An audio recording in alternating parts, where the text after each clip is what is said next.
पीठ के नीचे आज भी लाख है। यहाँ पे महल था, महल पे दुर्योधन ने आग लगा दी, महल जल गया। यहाँ से अंडरग्राउंड सुरंग है, ये सरकार ने बंद कर दी, अंग्रेजों के शासन पे बंद हो गया था। ये सुरंग पांडवों को बचाने के लिए किसने बनवाई बेटा? पांडवों को बचाने के लिए किसने बनाई ये सुरंग? क्या थे उनके चाचा जी? कुछ तो बोलो। पांडवों के जो चाचा थे। अब मैं क्या जानूं चाचा कौन थे वो? एक तो जी ने यहाँ से सुरंग बनाई और पांडवों को बाहर निकाला। आते समय आपको नीचे सड़क पे ये गुफा मिली, जी, जी, जी। वो है पांडवों गुफा। उसको हम लोकल भाषा में दुंदी उडारी कहते हैं, दुंद उडारी, वो पांडवों गुफा है। पांडवों को विदुर जी ने यहाँ से उस गुफा से बाहर निकाला।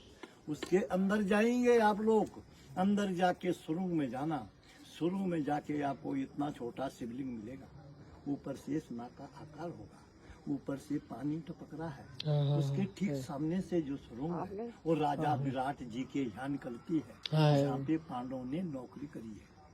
उसके बगल में दूसरी सुरंग है, वो आपके कुरुक्षेत्र में निकलती है, जहाँ पे महाभारत की लड़ाई शुरू हुई है। उसके अंदर तीसरी सुरंग है, वो आपके केदारनाथ बद्रीनाथ निकलती है, जहाँ से पांडव लोग स्वर्ग रोहिणी गई।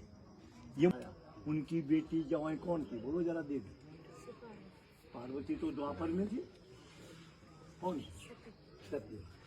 सती माँ ने बोला अपने पति के लिए, जैसे तुम्हारे भोले बाबा साथ हैं तुम्हारे, कि पति देव मेरे मायके में आपके ससुराल में यज्ञ हो रहा है, आप चलिए।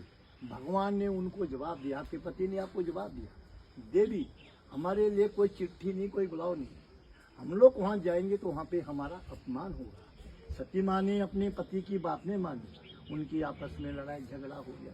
आपका होता है झगड़ा, तो ये परंपरा से चलते आया है बेटी, ये हमारा सभी का होता है। तो सतयुग में इनका रूप है वीर और भद्र, त्रेतायुग में इनका रूप है जय और विजय, द्वापर में इनका रूप है द्वार और पाप। अब ये कलयुग है, कलयुग में जैसे तुम्हारे भोले बाबा तुम्हारे साथ हैं, वैसे ये सती माँ के भोले बाबा है। इनका हीरे मोती का मुकुट है, और ये दानव है राक्षस, इसके खोपड़ी के ऊपर मुंडी है, ये मसान का निशान है। और जो ये सामने शिवलिंग है, ये शिवलिंग लेडीज है या पुरुष है, उनकी डेड बॉडी शिवलिंग के सामने शिला पे रखी जाती थी। पुजारी अपने घर से गंगा यमुना जल लेके आते थे, मंत्र द्वारा उस पे जल का छेड़ा मारा, मरा हुआ आदमी जीवित होता था। ब्राह्मण देवता उसको अपने हाथों से दूध भात खिलाता था। यहाँ पे 100 मीटर से लेकर के 200 मीटर तक कहीं भी खुदाई करते हैं तो आज भी यहाँ पे भगवान प्रकट होते हैं। ये सब 2007 में खुदाई में निकले हैं, और यहाँ पे भी खुदाई करेंगे, जहाँ पे भी निकलेंगे। हाँ, जहाँ पे आपकी गाड़ी नीचे खड़ी है वहाँ पे भी खोदेंगे बेटी, वहाँ पे भी निकलेंगे। जितने ये मकान है हमारे गांव के बने हुए, इन घर घर के नीचे मंदिर ही मंदिर है।